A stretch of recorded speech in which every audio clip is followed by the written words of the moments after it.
Hi there everyone, in this video I'm going to show you what the Enphase app looks like on an iOS device, and I'm also going to log into their web interface and show you the same information presented over there. Alright, so let's jump to it. As I might have said before, when you get an Enphase system, the installers will give you a user ID and password, and then in my case they went back to the office and had to configure a few things before the app came to life and I could see kind of lots of detailed information. So I won't go into the process of how to log in. It's pretty obvious once you've downloaded the app. You just enter the credentials they give you and sit tight. You'll be presented with the option to kind of look at a demo screen with some kind of fake information, but I found it kept on kind of timing out and crashing on me. So you just have to be a bit patient and wait for your installers to do what they have to do and activate it. Once you've logged in, you can stay logged in, and then every time you launch the app, the first thing you're going to be presented with when you log in is the status screen. So this is what it looks like on an iPhone. So I'm going to kind of walk you through the kind of information that's available on the kind of three different tabs there in the menu page, and then towards the end of the video I'll go through the same information again on their web interface. The app and the web interface are almost identical. So I'm going to spend my time talking through the app and I'll go through the web bit a bit fast. If you're just interested in looking at the web interface, then skip to the next chapter in the video and then you'll be able to look at that bit. So starting at the top, it gives me confirmation that my status is normal, so my system is performing properly. All my microinverters and my Enphase Envoy is performing as they expect. Confirmation of the date and the time and when I last refreshed it, and a little icon showing you the outside weather. So it's currently sunny, or when I took this screenshot it was sunny, and it's 6 degrees outside. Next you get two kind of bits of data showing you how much power your array was producing the last time the system refreshed. So 3 minutes ago my system was producing 0.1 kilowatts per hour. But at the system's peak today, or during this day, we managed to produce 2.1 kilowatts. So I'm recording this, I'm taking this screenshot later in the day, so I'm past my peak, and the sun's about to go down, so the energy produced is tailing off. So looking at the visual diagram there, this is showing you how much energy your house is consuming, producing, and where that energy is coming from. So if we start with the circle in the middle, this is how much energy your house has consumed. So far at 3:41 in the afternoon, my house has consumed 11.3 kilowatts. Of that 11.3 kilowatts, looking to the icon on the top left, 5.3 kilowatts was imported from the grid, and looking at the icon on the top right, 6 kilowatts was produced from my array. So if you add the two together, you get 11.3 kilowatts, and you can see the little bit of information there on the right hand side. At this point in time, 53% of my energy for the day was produced by the solar array, so it was kind of green energy. And finally at the bottom, it's showing that for the day I haven't exported anything to the grid, which is my objective. I want to consume as much power as I can. If I'm generating an excess, I want to put it in my battery. If the battery is full, I want to put it in the car. And if all of those things are full, only then do I want to export the excess energy. The reason being is that the monetary amount that I receive back from my energy provider for exporting energy is so small, it's not really worth it. Right, the primary objective is to try and consume the green energy and or store it for use later on when there's no sunshine. All right, but this is basically everything to show you on the initial status tab. You can refresh this by swiping down as much as you want, and you can get like a minute updates every minute. But usually I use this for kind of gleaning what's going on at a glance rather than live updates. I find that using the Give Energy app that I've gone through in a different video is a bit more useful for more frequent updates. All right, so moving across to the next tab then, which is at the bottom, the one called Energy. So on this tab, it starts at the top by allowing you to flick through the calendar, so you can look at the data on a daily basis, weekly, monthly, etc., or put in a custom time frame. And then just below that, you've got the calendar icon with today's date, where you can just kind of click back and forward. So depending whether you chose day, week, month at the top, you can then skip days, weeks, or month using those arrows at the bottom.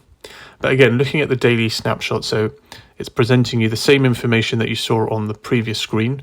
So I've got my 11.3 kilowatts consumed, 5.3 came from the grid, 6 was produced by the solar array, and I haven't exported anything. And then it produces you a graph of that energy.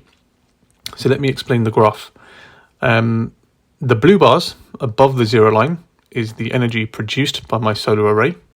The orange bars below the line is the energy that we are consuming. Okay, so you can see at the beginning of the graph, the overnight hours, we're consuming a steady kind of 0.1, 0.15 kilowatts. Each of these segments is a 15-minute segment on this bar. This is how Enphase roll up their data. And initially, when I first got the system, I was kind of looking for more granular data. But after using it for a couple of months, I think the 15-minute segments are quite good, because it evens out a bit of the noise that you have in your system. So it's basically showing for the entire night before we kind of woke up, we are using a steady amount of power. And then as we start to come to life at about 6 o'clock, you can see the orange bars below the line start to spike. So we're drawing more power. Then we have a bit of a sleepy period until about 8:30, 9 o'clock. And then you can start to see the sun shines. So the blue bars are the solar power being generated. And at the same time below the line, it looks like, we're awake and we're doing stuff, we're at work, so we're using a bit of power, but also any excess power that the solar array is generating is being stored in the battery. Now, at the moment, Enphase have just released their own battery, but it's only available in the States, so I wasn't able to purchase an Enphase battery in the UK, but also the Enphase system is not compatible from a monitoring point of view with third-party batteries. So if you look at this graph, I'm not actually consuming all that power that the orange bars claim. It's being put into my battery. But because Enphase, don't have a way where I can put a CT clamp around the battery so they can understand how much is going in my battery and how much the house is actually consuming, what it looks like is that my house is consuming everything. What you find then is later on in the day, as the sunshine drops and my house is still consuming more power than the solar array is providing, the battery is discharging. And on this graph, what it looks like is that my house is not really using or calling for much power. And that's kind of how I know that the battery is discharging. So for example, looking at this graph, the overnight hours, like I said, we're consuming about 0.15 kilowatts every 15 minutes. If you look at about 2 p.m. as those the blue bars tail off, the amount of power that we're pulling them is so low. I know that there's no way our house runs with such little power in the middle of the afternoon. So that means that the battery is discharging and providing the remainder. The grey bars on the chart represent the amount of power that I'm importing or exporting from the grid.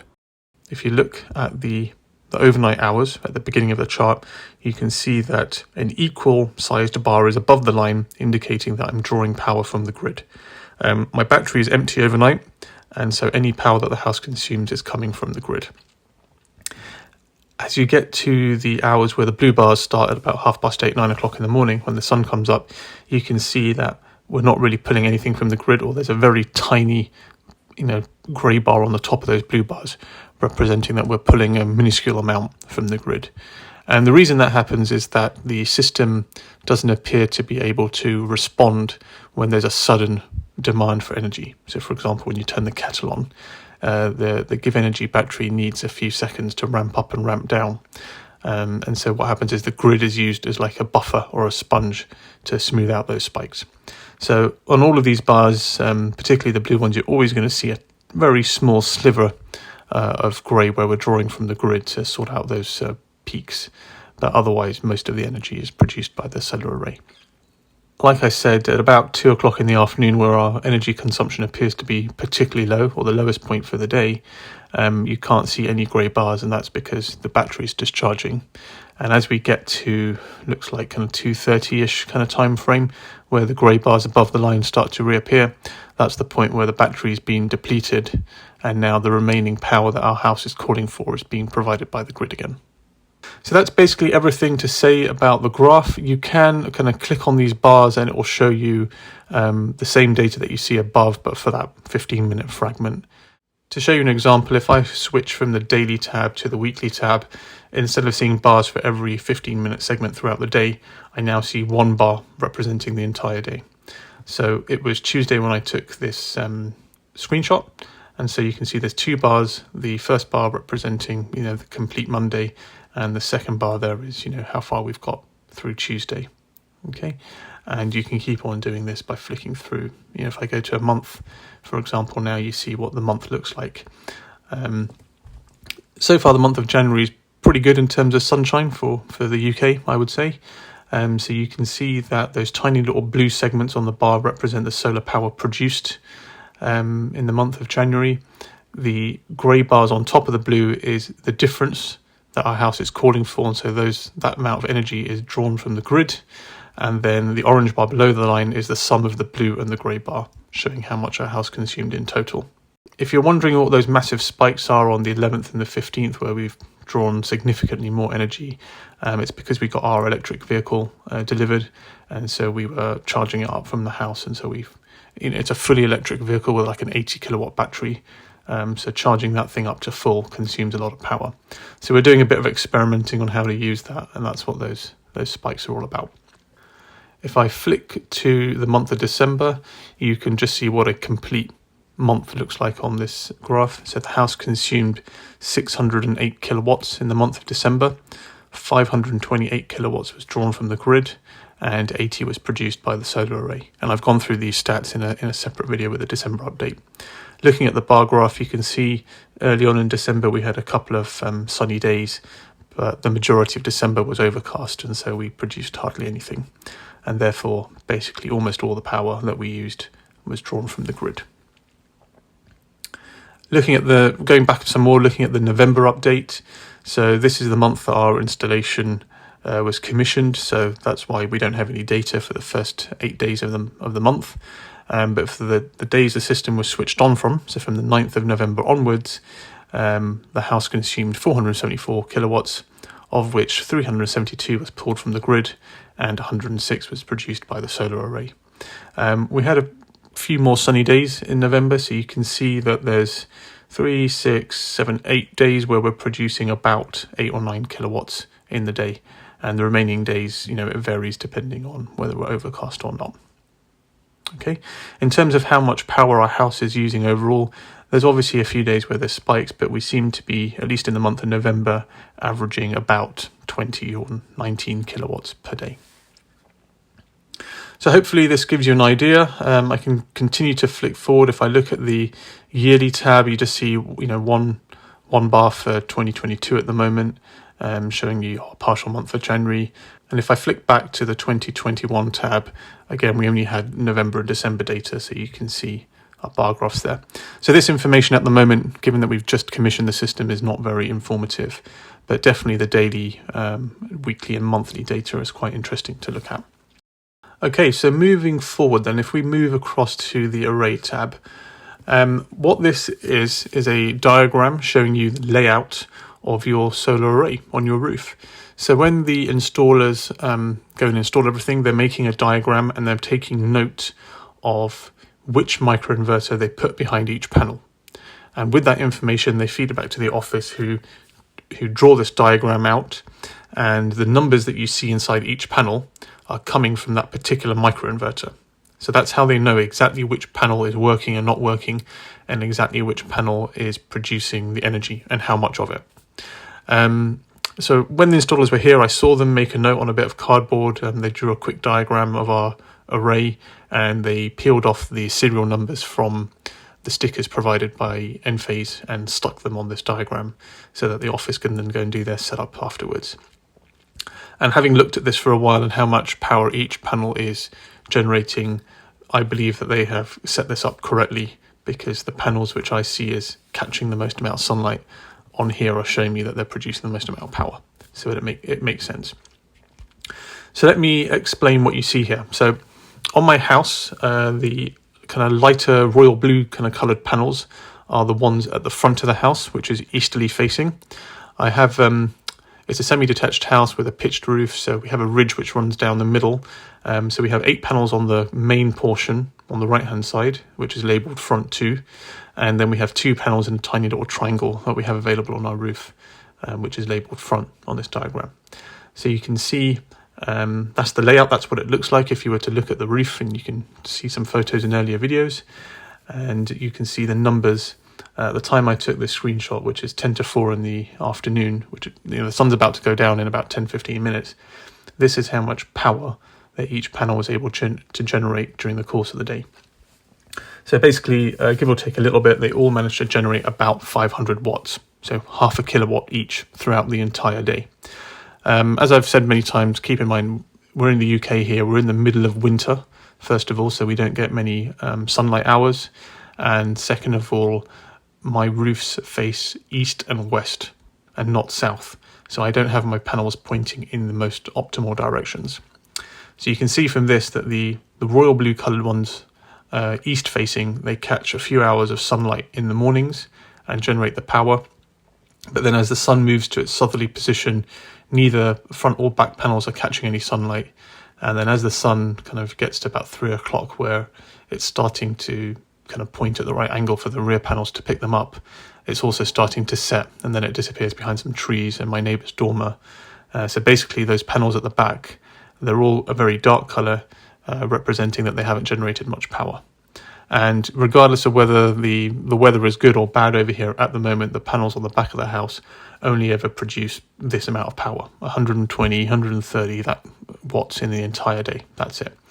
As I've said before, you need direct sunlight to produce solar power. Ambient light doesn't do anything.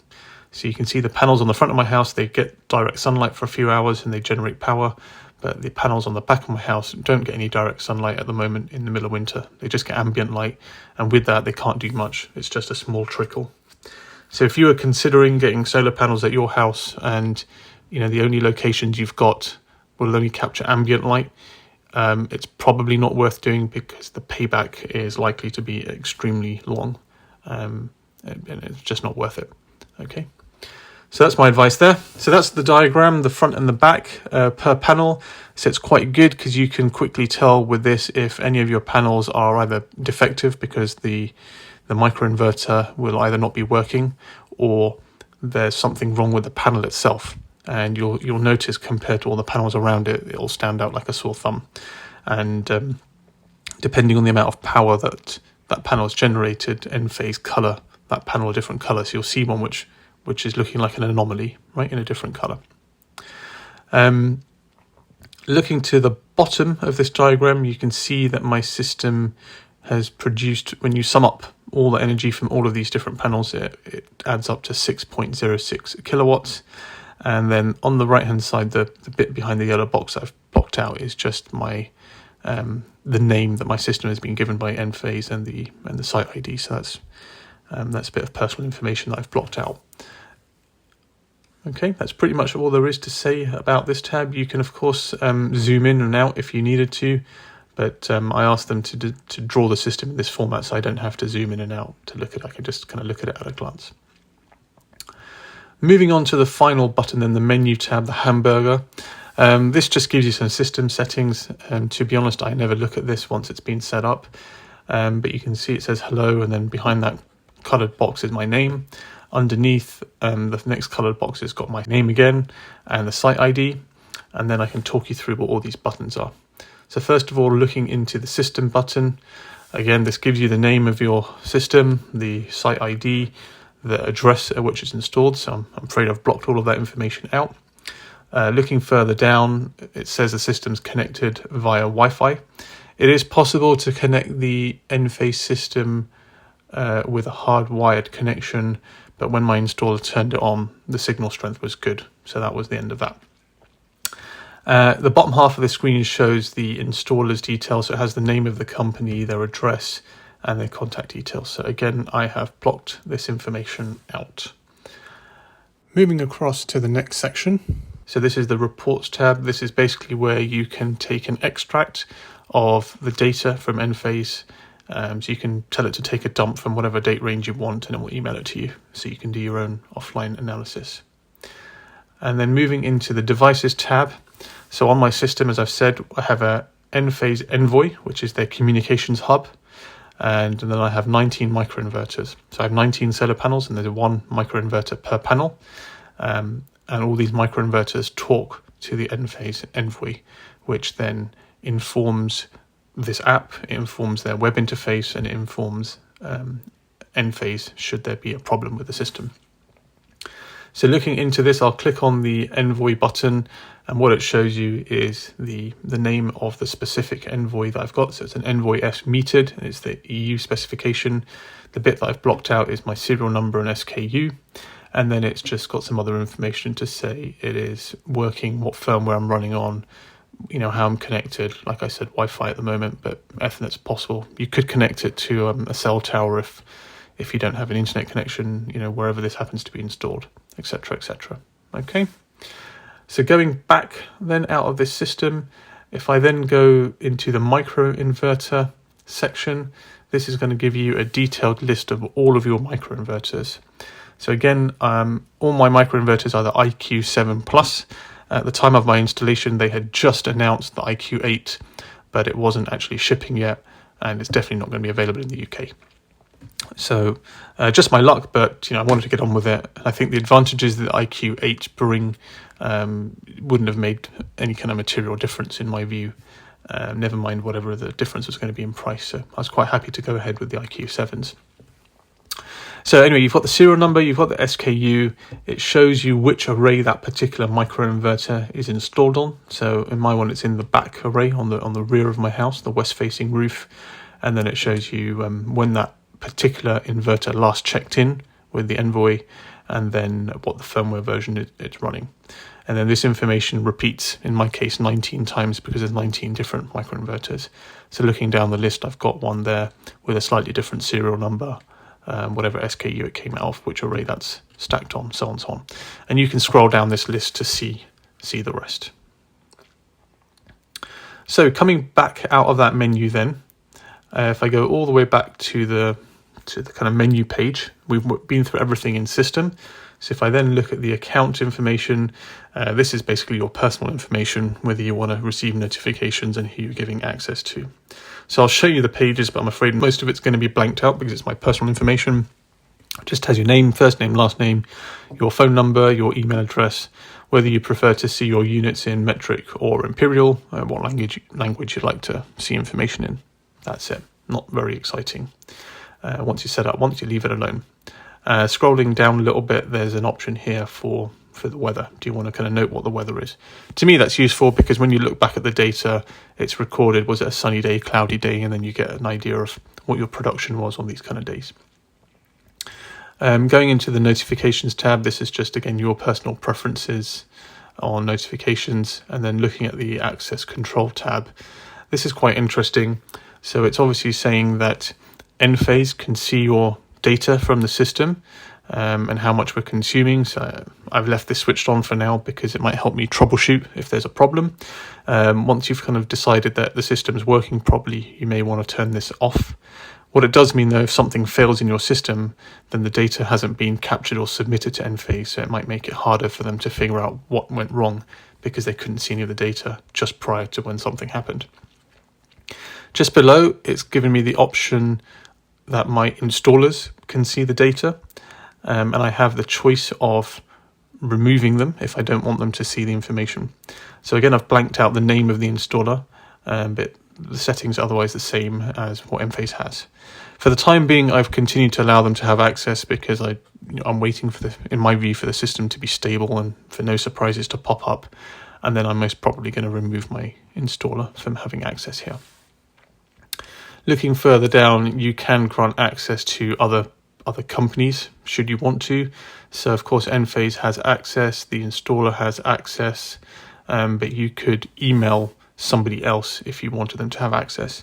So for example, if you choose not to use your installer to maintain your system in future. So if you run into a problem and somebody has to do something and you're outside the warranty period provided by your original installer, or they're not available and you just want to use somebody else, then you could grant them access to your system by sending them a link via an email address, and you could remove the original installer.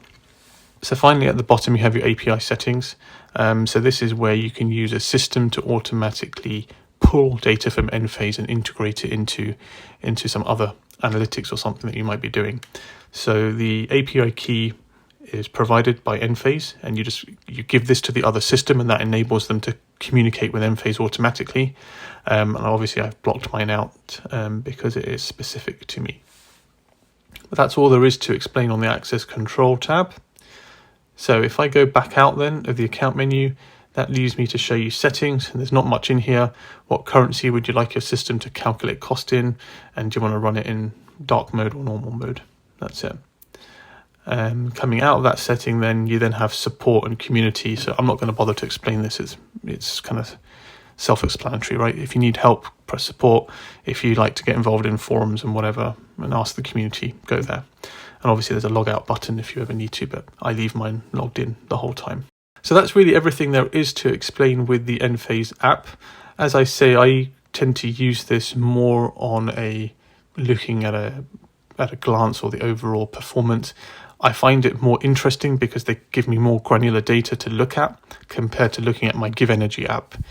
But the way I use the two different apps is I use Enphase to get an overview of what's going on. And if I want a snapshot at a moment in time, I'll tend to use the Give Energy app.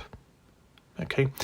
As I've said before, I wish that Enphase had a way where they could allow third-party batteries to be connected into the system so that I have one place to go where I can see my overall system performance. At the moment, I have a lot of duplicate information because my Give Energy system can show me how much energy is coming from the array, how much I'm importing, how much my house consumed at an instant, and it's also showing me what's going in the battery. Then I have a lot of the same information available at Enphase, my import, my production, my consumption, but it's not showing me what the battery's doing. So it would be good if Enphase allowed a CT clamp to go around your battery that was connected into their system, because then I can come to one place and see all the information about my system. So hopefully that will be a development that comes in future with the release of their own battery. They might open it up, because as far as I'm concerned, it's just a CT clamp, which you should be able to go into a menu and say, this CT clamp is clamped around my battery. This CT clamp is clamped around my car charger, and that would make this much more useful. All right, so if I move across now, and I'm going to go through the same information, but this time using their web interface. Now, the web interface, I took the screenshots a couple of days later, so the data is going to be a bit different, but you'll see that the layout is almost identical. So I won't run through it in so much detail. I'll just kind of run through it pretty quickly. So once again, you go to the Enphase Enlighten kind of web link, you enter your credentials to log in, which is usually your email address and your password, and then it's immediately going to log you in and bring you to the status page. So it looks much the same, like I said, as what you see on the iOS device. It's just spread out. I have a pretty big monitor that I'm presenting this on, so there's a lot of white space. The thing that I've covered up in the yellow box at the bottom is my site name and my site ID. Again, that's personal information. So just like the mobile phone, you see status, a status at the top, the date and the time. I'm recording this in the morning, so my system hasn't produced very much. But my latest power production was 0.9 kilowatts, and my peak power production for the day so far is 1.9 kilowatts. At this point in time, my house has consumed 6.1 kilowatts overall since midnight. 4.2 has come from the grid, and 1.9 has been produced by my solar array. So as I said before, I get the sun comes up over here at about 8:30 in the morning, so that's when the array starts to produce power. So if I'm taking this video at about 10 o'clock in the morning, the array hasn't had much time to produce any power, and of course all the power the house consumed overnight was provided by the grid. So that's why at the moment it's showing that my energy independence is down at 32%. As the day goes by, that will kind of grow all the way up to about 55-60%, and then once it goes dark after 4 o'clock and we're drawing power from the grid, it'll go back down, and it seems to land somewhere about 40-45%. On the right hand side, you can see your devices, so the Envoy and the microinverter. Whichever one of those buttons you click on, it takes you to the same page where you can see all the same information I showed you in the app. The serial numbers for your Envoy, the serial numbers for your inverters, the status, the firmware, when they last checked in. Moving across to the next tab, so this is the energy tab. So much like the app, it shows you the same bar graph, the same statistics on the top half that you saw on the previous status page. The bar graph is also in 15-minute segments, just like your phone, and the colors are the same. So the grey bars above the line are showing energy consumed from the grid.